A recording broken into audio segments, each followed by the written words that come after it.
And you are plugged into Decent Cities, where we talk about decentralized virtual metacities. And in the metacity, banking will not be like the banking of the past. And someone who's an expert on that, who's helping everyone unbank themselves, is Nuke Goldstein, who's a CTO and co-founder of Celsius. Welcome, Nuke. Thank you very much. Thank you, Joe. So first of all, welcome to the area. We'll get into it a little bit later, but later we are based here in St. Pete and Tampa Bay, and you just moved to the area and you've become a quick champion for the area. So welcome. Yeah, thank you very much. Love being here. Love the city. Already feel at home. Only 3 months here. Already, my favorite place in the world. That's great. Well, let's get started by just understanding Celsius and the banking services it offers. Give us the overview. Yeah, the premise of Celsius is pretty easy to explain. People who own crypto, Bitcoin, Ethereum, any of the other 45 coins and tokens that we support can open an account with Celsius. Very easy. You can do it through a website, a web app, or through our app. And then you transfer your coins to our account. And every Monday you open your email and you get an email, hey, you just got rewarded with more coins. So you grow your portfolio and you get access to something that only the wealthy had access to, which is yield and the rewards and growing your asset and more coins on your coins. And the other aspect of Celsius is, how do we do this? How do we provide the yield? So we became very good in generating yield.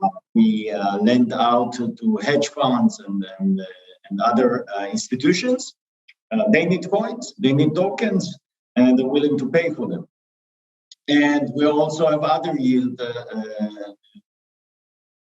ways to generate yield, like we mine Bitcoin. We just invested about $200 million in mining in North America. We use DeFi. We're one of the biggest players in DeFi. So we have several strategies to generate yield.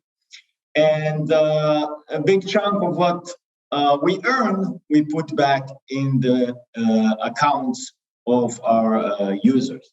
So for some people who come from the banking industry, that this will sound very familiar, except for the last part. Because unlike the banks, we don't have shareholders that we need to satisfy. We're not here to milk our customers. We are our customers. Even the founders are customers. So that's what Celsius is in a sense.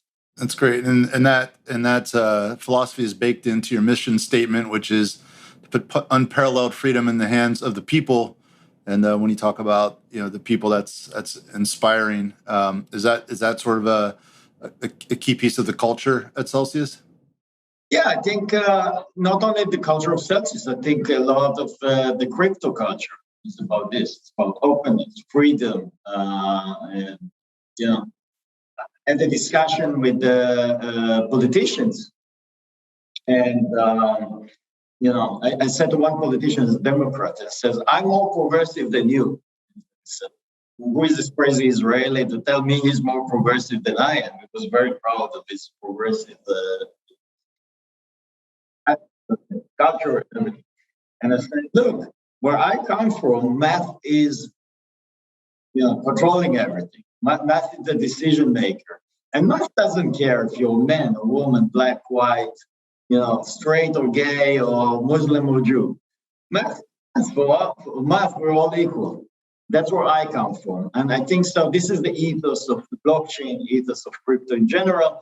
And this is where Celsius grew. And to be honest, we pride ourselves at distilling this into the lending and the yield business, because one of the things we always say, without Celsius, our competitors who come from Wall Street and the great companies, but they would have loved to give you 0.1% on your account, because that's the standard. That's how business is done. This is how Silicon Valley works at Wall Street. And Celsius changed that discussion and how do we work for our community. And community is very strong in crypto in general, and we you're lucky enough to hit the nail on the head. I'd like to dig into the yield generation aspect of it as well, because obviously when banks receive money, and you do this as well, where people can come and borrow money, and you have a nice tiered system where the smaller your loan to value ratio, the lower the interest rate. So for people that can do that low LTV, it makes a really great alternative for getting really affordable money. And then you carve off a high percentage of that revenue and feed it back into the rewards program. So beyond that, you also mentioned some of the other ways that you're earning returns on the invested money. You mentioned mining, and then working with hedge funds. Can you give us a little more of a deeper dive into those couple aspects? Yeah, so let's talk about the LTV first. So to understand the LTV, loan to value ratio, you need to understand how lending in crypto works. So unlike the banks, unlike the traditional finance system, when you get credit, you have a whole system to enforce that payment and that obligation to that credit. And if you mess up and you don't pay, there is a whole system to enforce collection and whatever. The laws are behind it. In crypto, that doesn't exist. It's a nascent industry, and by its nature, it's also private and kind of a global. So it's very hard to enforce these things. So we very early on in Celsius decided we will not go in the traditional credit history, credit score, enforcement, collection type of product, and instead we invented the collateralized crypto loans. And what collateralization allows us to do is to give you a loan in 1 hour. Like you go to our app, you fill in some details, bank account, and in 1 hour you get the money in the bank. Now, how does that work? You basically lock your crypto collateral, and we provide you with the funds. Now, as you said, the lower the LTV, lower LTV means more crypto locked versus the money you get. So at 25% LTV, for example, means that if you have one Bitcoin that is, just run the number, is $40,000, I can give you a $10,000 loan, no question asked, and then you feel as a user that you have $50,000 with you, because we're not taking away your coins, it's still in your portfolio. It's only that you cannot withdraw them until you pay back the loan. So it's great for our users. It's also great for Celsius. So it's a win-win situation, because these coins, we can make a lot of yield out of them. It becomes coins that we can use and don't need to pay interest on. So everybody wins. The reason the LTV drops, the rate drops, is that LTV, that collateral, protects us from the volatility of the coin. So as we well know, the volatility is crazy. One day it's up, down 10, 20%. So if we take 4 times the money value, we protect ourselves from that volatility, because again, we cannot go and collect. We cannot send lawyers and police to your house if you don't pay us. So we have to protect our business, and by protecting our business, we're protecting our community, because if we start defaulting, everybody suffers. So at some point, if the volatility is really, really nuts, you get a margin call and liquidation. But I can tell you that although this is by design, the number of times, even with all the recent volatility, the number of times we did it is really small. That's great. And it allows people, though, to take advantage of the low LTV to get the low rate. But if they want to take a little higher, a little more money, they can do that, and they just pay a little bit more of a risk premium for that. So it allows people to play where they want to play, which is a nice option. Yeah. And we also know our community is a community of hodlers, right? And the hodling is, when you say hodler, to me personally, that means you understand what crypto is. You understand what limited supply is, what is a deflationary coin and token is. So when you have that mindset, you say, hey, this thing, although the volatility goes up and down, long term, if you zoom out, this this has only one way to go, which is up. And if you put that in perspective, collateral, I would love to put this collateral, but I want to keep that asset and I don't want to pay tax and so. And that's an important point. Someone may say, well, why are you just using one currency to get another currency? But really, for coins right now, the government treats them as securities. So if you bought in Bitcoin early, 10,000 or even less, and now it's 50,000 and you need that cash and you pull that money out, you're paying a big tax bill on the profit between your buy price and your sell price. Whereas, you can just borrow against that, and actually the interest becomes an expense. So, and this is a trick that the wealthy have been using for years, borrowing against assets, so they didn't have to realize the tax on sales of those assets. Absolutely. I mean, it's funny. I just read this one. I think it was Wall Street Journal that has a whole article where they discover that people are starting to buy houses and real estate using collateralized crypto loans. We've been doing this for years now, and now the world is discovering, hey, wait a minute, there's something going on here that the rich haven't discovered yet, and people have been doing for the last few years. Yes. All right, so let's move on. Then you mentioned, that's through those tiered interest rates to just sort of the general public. That's one way that Celsius is getting yield for their the money put in. What are some of the other ways? You mentioned mining and working with hedge funds. Yeah, look, we don't open a whole playbook because it's still a competitive landscape. But we have a few, I think 5 or 6 different strategies that we run. So we're not relying on one single strategy. We saw some other companies in the field that got burned by leaning toward a single strategy, and that failed. And we try to be innovative and always think about new ways to yield. And in our field, to invent new types to yield, you need the mindset of engineering/innovator, because this is a new market. And there's always new type of opportunities that are in this market. So we're keeping an eye on that. Specifically, the 2 big ones for us is institutional loans, DeFi, and Bitcoin mining, which has become a nice source of revenue for us. And you mentioned an emerging space. One of the big challenges for new companies is scaling. You just passed 1 million members on the platform this month. How are you feeling from a tech standpoint with scaling? It's probably one of the numbers. Every number in Celsius has been going X10, at least X10. Year by year, if you look at 2020, we started 2020 last year, January of 2020, with $500 million in assets managed, and we ended 2020 with $5 billion assets managed. We already crossed the 25 billion, in assets. So our numbers, and then this is just one number, the number of employees, the number of amounts we paid to our community, everything grew X10. The one number that I can name that we're not happy about is that we have only 1 million users.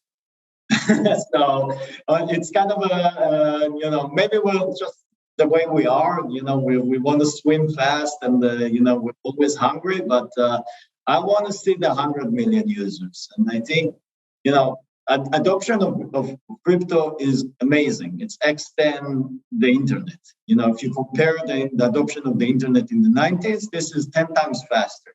So I expect Celsius to be 100 million users company. But yes, we're celebrating this number. It's a huge amount. I'm just saying we're not done yet. We're just getting started. And when it comes to adoption and staying on that front wave, of educating people and getting them comfortable with DeFi and crypto in general, how much is that baked into your strategy? Are you marketing to sort of the non-crypto folks? What are you doing to make sure you gobble up the new crypto folks? Yeah, look, when you start a company, this is probably the hardest thing you can do, is to ask people to trust them with their money. Maybe health is probably a little more risky, but asking for people for the money, for the coins is tough. And from day one, in order to achieve that, we set on our flag that we wanted to earn the people's trust. And the only way to do it is not to fake it, is to be honest and transparent and have meetings in your company that reflect the same sentiment you project outside the company, that we work for our community. And all of our growth, these million users, our spending on marketing will make you laugh. I think your newspaper probably, your local media outlet probably spends more than Celsius on marketing. So our marketing is basically T-shirts, and then we don't spend on banners, we don't buy football teams, we don't run ads in newspapers. We don't do any of that. And all of our marketing comes from Celsius. I say, oh, wait a minute, I just got more coins on my coins, and they call their friends and say, you know what, you're nuts. Why are you doing all this? You can get more coins on your coins. You can earn 8.88% on stable coins if you don't believe in Bitcoin. So it's an easy sell, to be honest. The only problem is you need the trust of the people that you are honest and you work for them every day. And that's an important point. You can't build a massive platform on advertising. You have to have word of mouth. Has to do a lot of the work for you, if not the majority of the work. And so that's the most important part anyway. And you talk about transparency. One of the interesting things which fits with your scalability is why you're trying to scale and deal with the masses of people coming on. You're also moving from some centralized aspects to decentralized aspects because they bring some transparency. And one big move you made recently is partnering and starting to use or to connect with Chainlink, the Oracle service, to decentralize the input pricing data on the on securities and coin prices and stuff. So can you talk a little bit about that partnership and why you did that? Yeah, Chainlink is very much aligned with our mission on creating transparency, openness. They're a big believer in decentralization and everything that it brings with it. And for us, that's a very good match. It's a match made in heaven. So I think, we see them as a great partner. They see us as a great partner. We have constant calls with Sergey and his team. And the idea is, to provide transparency in finance, which is something you don't have right now. When you put your money in the bank, do you know what the bank is doing with that money? No, you don't. And it's on purpose. They don't want you to know, because if you knew, you would revolt, right? Guess what crypto is? That's a revolution. They're just figuring it out now. So in terms of Chainlink, we have big plans. We are very big firm believers in decentralization and DeFi in particular. We still, I personally think it's still the experimentation and the early days. We're like at the days of DOS or Windows 1, and we're trying to figure out how mobile devices will look like. But if you ask me, I think DeFi is going to be the infrastructure on which finances work on. So every future centralized companies are not going in it. They will exist. They will exist differently. It will exist in a way that uses that infrastructure in a very regulated way, but will have a much different tools than they have today.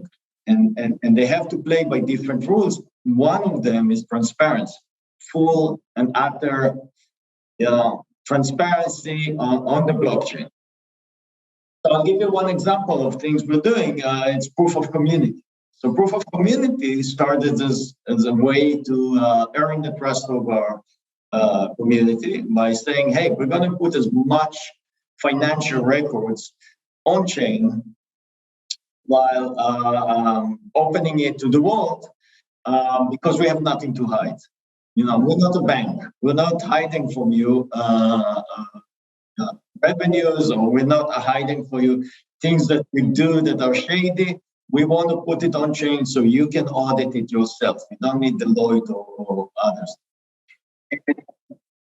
So that's one thing we do. Another thing we do is we support DeFi and cross-chain systems. We don't know yet who will be the blockchain that will win, we're thinking there will be a lot of focused blockchains. Each blockchain will have its own pros and cons, but will do something, one thing or two things that are very well. And Chainlink with their oracles, pricing oracles, and the CCIP project, which is cross-chain tools, are very much aligned with what we're doing on that field. That's great. And one other element I did want to cover is the law. And so, when you look at everything that Celsius is doing in different areas, how are you feeling about the regulatory environment now? Do you have any concerns, or do you see any risks there? Yeah, look, regulatory concerns for an engineer and an entrepreneur like me is always like feeling like I'm running with a ball and chain on my legs. So, if I could do whatever I want, I could run with a million different things. But from day one, Celsius always, but as a strategy, we decided to act like we're a public company in a very murky, unclear regulatory waters. We're talking 2017 and 18. Even now it's unclear, but back then it was even, nobody knew what this is. But we decided, we said, look, we're here for the long run. We're running a marathon. Let's do everything by the book as much as we understand. We spend a lot of money and time on lawyers, legal, compliance, and we built a product with KYC, know your customer, from the get-go. We built AML tools. We were one of early adopters of the Chainalysis KYT tools for AML monitoring. So we're trying to be ahead of the curve even on that, even though it's like tying my hands in terms of the stuff that I want to do as a company and as myself. Look, I don't want us to get shut down or get a cease and desist or worse. That's part of why we're here for the long run. We want to work with the regulators, make our case, file licenses where needed, et cetera, et cetera. But and I think we're doing well. I mean, we kept our nose clean, and we're working very closely with the regulators. All right, so I think it's time for the most important question. This is the one that you have to take very seriously. Friendly competition, Tampa Bay, Miami. How is Tampa Bay going to be the crypto coast? How's the west coast of Florida going to be there? So first of all, Miami and Tampa are friends, right? So and Mayor Suarez I tip the hat to him. He's a mathematician, I think. He understands the technology, understood the potential, and he's a great marketer. He uses Bitcoin and crypto very well. But when I decided to move south, I was fed up with Manhattan. The walls were closing, and we decided to move south. And the same way at Celsius, we don't do what everyone else is doing. We take a different path. And when I landed in Tampa, I noticed the potential. I knew everyone was going to Miami. I knew all the VCs are buying nice homes and Lamborghinis there, and et cetera, et cetera. But when I landed in Tampa, I said, "Look, this place is a hidden gem. The potential is enormous." And it's only been 4 months since I visited first time in Tampa, and you already see that happening. So I'm not taking credit. Maybe it's me, I don't know. But I think Tampa was selected number one and was growing tech innovation and tech startups cities in the US by Forbes, not by some small magazine. So that's huge. And I have to say that from day one, Mayor Jane Castor, she was very friendly, and then immediately we became friends, and she wants to learn a lot about this thing. And look, I live here now. I think I see myself living here for a long, long time. And I want to make sure that my town is number one in blockchain, in innovation, in technology. And I think there's more to that in this fact that living inside the crypto world and living the crypto world, I can see in my head how the world is changing fast. And I want to make sure that the city officials understand that the world in 10 years will look much, much different than the world it is now. My kids will have a much different financial system that exists today. There's probably going to be a lot of pain in the middle. I think that the bubble, the financial bubble that is created by all this printing will collapse at some point. I don't know. I'm not a magician or a prophet. It seems like it. There will be a lot of pain, but on the other side of it, there will be a clear winner. And to me, that clear winner is Bitcoin. It's crypto, and all the companies that are dealing with that should be in Tampa, where it's a friendly and accommodating place. I like it. Nuke Goldstein, CTO and co-founder of Celsius. I really appreciate you stopping by and sharing your wisdom. And again, super happy that you chose Tampa Bay to come plant your flag in. And we'll look forward to supporting you and watching your success. My pleasure, Joe. Thank you very much.